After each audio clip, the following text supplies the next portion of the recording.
Raoult's law समझने के लिए हमें कुछ डायग्राम पे फोकस करना पड़ेगा।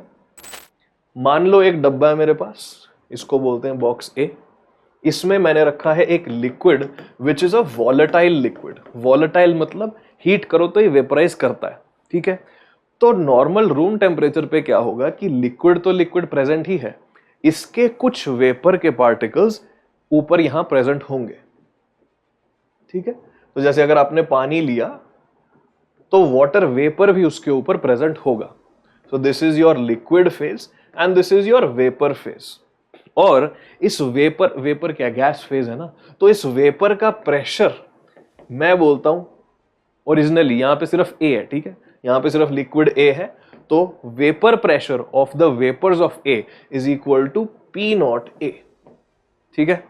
अब दूसरी साइड पे हम क्या करते हैं, हम लेते हैं दूसरा कंटेनर जिसमें है लिक्विड बी। तो यहां पे मैं लिख देता हूं this is liquid B, alright. और इसी लिक्विड के वेपर के पार्टिकल्स ऊपर तैर रहे हैं। Vapour pressure of B is let's say P naught B. अकेला बी है तो उसका वेपर क्या प्रेशर लगा रहा है, पी नॉट बी। अब ये डिपेंड करता है कितना वॉलेटाइल है लिक्विड, ज्यादा वॉलेटाइल होगा तो ज्यादा वेपर बन जाएगा उसका, पी नॉट ए। जब मैं इन दोनों को साथ में मिलाऊंगा, when I mix both of these, ठीक है, दोनों को मिलाते हैं और एक नया डब्बा बनाते हैं,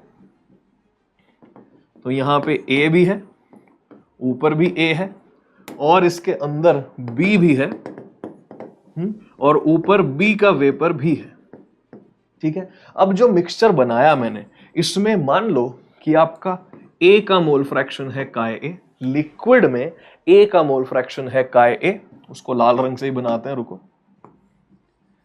लिक्विड का मोल फ्रैक्शन है काय ए और बी का मोल फ्रैक्शन है काय बी, राइट, ठीक है। और यहां पे जनता, अब देखो इंडिविजुअल प्रेशर अलग अलग तो रहे नहीं, मिक्स हो गए, है ना जी। तो यहां पे ए के पार्टिकल्स की वजह से जो प्रेशर आ रहा है, ठीक है, उसको मैं बोल दूंगा पी ए। जो बी के मॉलिक्यूल्स की वजह से प्रेशर आ रहा है उसको मैं बोल दूंगा पी बी। तो राउल्स लॉ यहां क्या कह रहा है, राउल्स लॉ कह रहा है कि प्रेशर, जो पार्शियल प्रेशर ए के वेपर की वजह से जितना प्रेशर यहां एक्सर्ट हो रहा है वो कितना है, P naught A. P naught A याद है ना, जो ओरिजिनल प्रेशर था ए का without any impurity, into mole fraction of A. और यहां पे मैं लिख सकता हूं pressure of B, partial pressure of B in this vapour phase is equal to P naught of B, जो इसका अकेले का वेपर प्रेशर हुआ करता था, into the mole fraction of B. तो यहां से मैं लिख सकता हूं P total is equal to partial pressure of A plus partial pressure of B, that will be equal to what, ये फॉर्मूला याद रखेंगे हम दिमाग में, P naught A chi A plus P naught B chi B. Yes, this is very nice. और ये चीज याद रखना अपने दिमाग में कि देखो काय ए प्लस काय बी इज इक्वल टू 1, दो ही कंपोनेंट का सोल्यूशन है ना, तो मोल फ्रैक्शन ऐड करोगे आ जाएगा 1, ठीक है। अब ये तो हो गया हमारा, ठीक है, गैसियस फेज को लिक्विड फेज से रिलेट कर दिया हमने, ठीक है, गैसियस फेज को लिक्विड फेज से रिलेट कर दिया हमने। पर सिर्फ और सिर्फ गैसियस फेज की बात करें जरा, सिर्फ और सिर्फ इस गैसियस फेज पे फोकस करते हैं। गैसियस फेज में मोल फ्रैक्शन ऑफ ए क्या है, काय ए, यहां पे लिख देंगे गैस, ठीक है। गैसियस फेज में मोल फ्रैक्शन ऑफ बी क्या है, अब सिर्फ वेपर की बात कर रहा हूं मैं, लिक्विड भूल जाओ, सिर्फ वेपर में ए कितना है, काय ए गैस, ठीक है। ये काय ए और ये काय ए अलग है, ये लिक्विड वाला मोल फ्रैक्शन है, ये गैस वाला मोल फ्रैक्शन है। साथ ही में लिख दो काय बी गैस, ठीक है। तो डाल्टन लॉ, अब ये डाल्टन लॉ 11वीं कक्षा में आता है, मैं रिवाइज करवा देता हूं। सो डाल्टन लॉ ये कहता है जी, डाल्टन लॉ ये कहता है कि pressure of A is equal to total pressure into mole fraction of gaseous ए।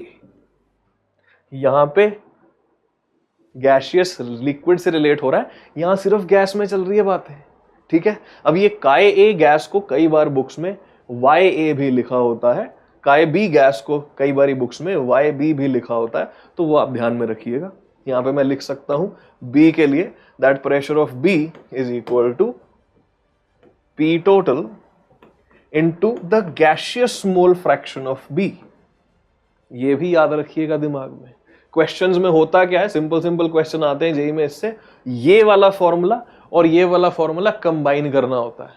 ठीक है, यहां से आप पी नॉट ए काय plus P naught B chi B का पी टोटल यहां घुसा दोगे तो वहां से आप कैलकुलेशंस कर सकते हो। ठीक है, तो याद रखना है कि ये गैसियस मोल फ्रैक्शन है सिर्फ वेपर फेज का, ये लिक्विड मोल फ्रैक्शन है सोल्यूशन फेज का।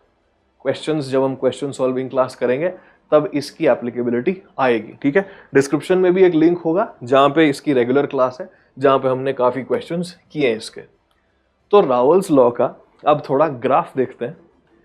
ये ग्राफ है, यहां पे है मोल फ्रैक्शन, यहां पे आपके पास वेपर प्रेशर। ये वाला पॉइंट है जहां पे सिर्फ फर्स्ट कंपोनेंट प्रेजेंट है, x1 x2 x equal to x1 equal to 1, यानी सिर्फ 1 प्रेजेंट है, सिर्फ एक कंपोनेंट प्रेजेंट है, उसका खुद का partial pressure is P naught of 1। अगर सिर्फ कंपोनेंट 2 प्रेजेंट है, उसका partial pressure is P naught of 2। बीच में आ गई पी नॉट 1 काय 1 प्लस पी नॉट 2 काय 2, दैट इज पी टोटल, है ना, बढ़िया सिंपल।